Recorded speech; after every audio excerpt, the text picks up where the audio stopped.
મિત્રો, હું એડવોકેટ રાઠોડ દુષ્યંત, અમદાવાદ. મિત્રો, આપણે જોઈએ ને તો ખરેખર જ્યારે નેતૃત્વ સ્પષ્ટ હોય, હૃદયમાં હિંમત હોય અને લોકો માટે કંઈક બદલાવ લાવવાનો સંકલ્પ હોય, ત્યારે આ દુનિયાની અંદર અશક્ય નામની કોઈ વસ્તુ નથી.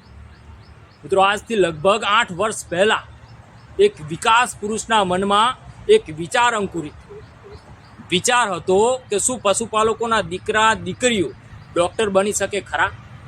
શું દૂધ ઉત્પાદકોની ધરતી પર કે ભૂમિ પર મેડિકલ કોલેજ ઊભી થઈ શકે ખરા?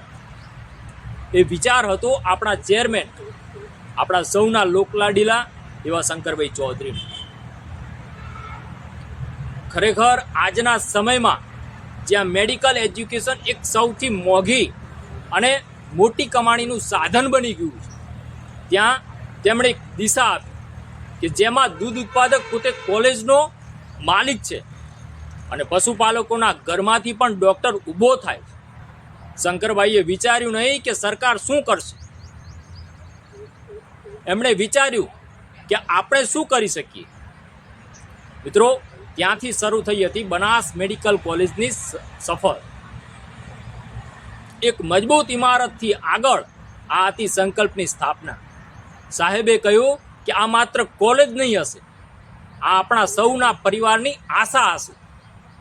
અહીંથી નીકળેલા દરેક ડૉક્ટર દૂધ ઉત્પાદકોના સપનાનું પ્રતિનિધિત્વ કરશે. અને આજે જ્યારે આપણે આપણી કોલેજમાંથી બીજી બેચ એટલે કે 2019ની બેચ 200 વિદ્યાર્થીઓએ MBBS પૂર્ણ કર્યું.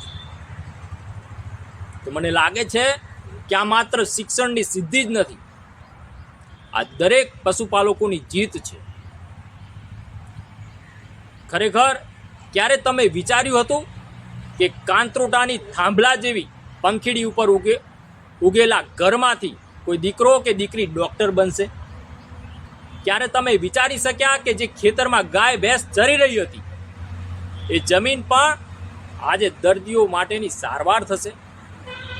મિત્રો, શંકરભાઈએ એ વિચાર્યું અને સાકાર પણ કર્યું. બનાસ મેડિકલ કોલેજ એ માત્ર ભવન નથી, એ વિચારોનું કેન્દ્ર છે કે જ્યાં વિજ્ઞાન સેવામાં રૂપાંતરિત. એ એક એવી જગ્યા છે કે જ્યાં વિદ્યાર્થીઓ માત્ર પુસ્તકો નથી વાંચતા પણ માણસાઈ શીખે છે. આજના નવયુવાન ડૉક્ટરોમાં હું દેશનું ભવિષ્ય જોઉં છું.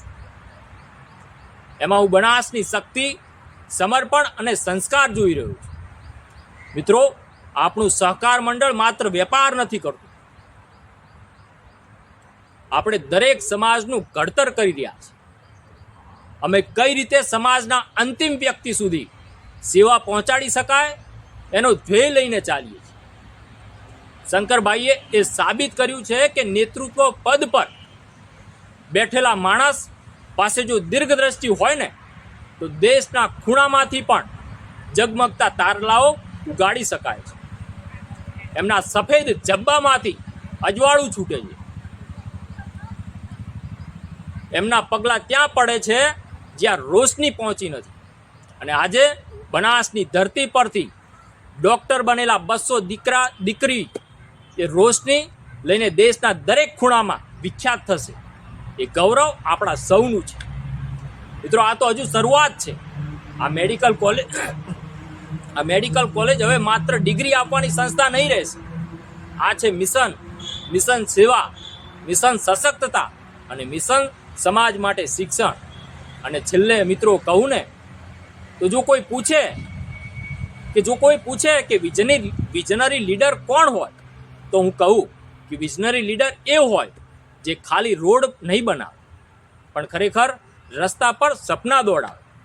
વિઝનરી લીડર એ હોય જે ગાયના છાણમાંથી પણ સર્જનાત્મક ઉર્જા પેદા કરે. વિઝનરી લીડર એ હોય જે પશુપાલકોના દીકરાને સ્ટેથોસ્કોપ પહેરાવે. અને એ વ્યક્તિ, એ પુરુષાર્થ, એ પ્રેરણા જો કોઈ હોય તો આપણા શ્રી શંકરભાઈ ચૌધરી સાહેબ. ખૂબ ખૂબ આભાર સાહેબ આપનો કે અમારા માટે રાત દિવસ તમે ચિંતા કર્યા. ખૂબ ખૂબ ધન્યવાદ.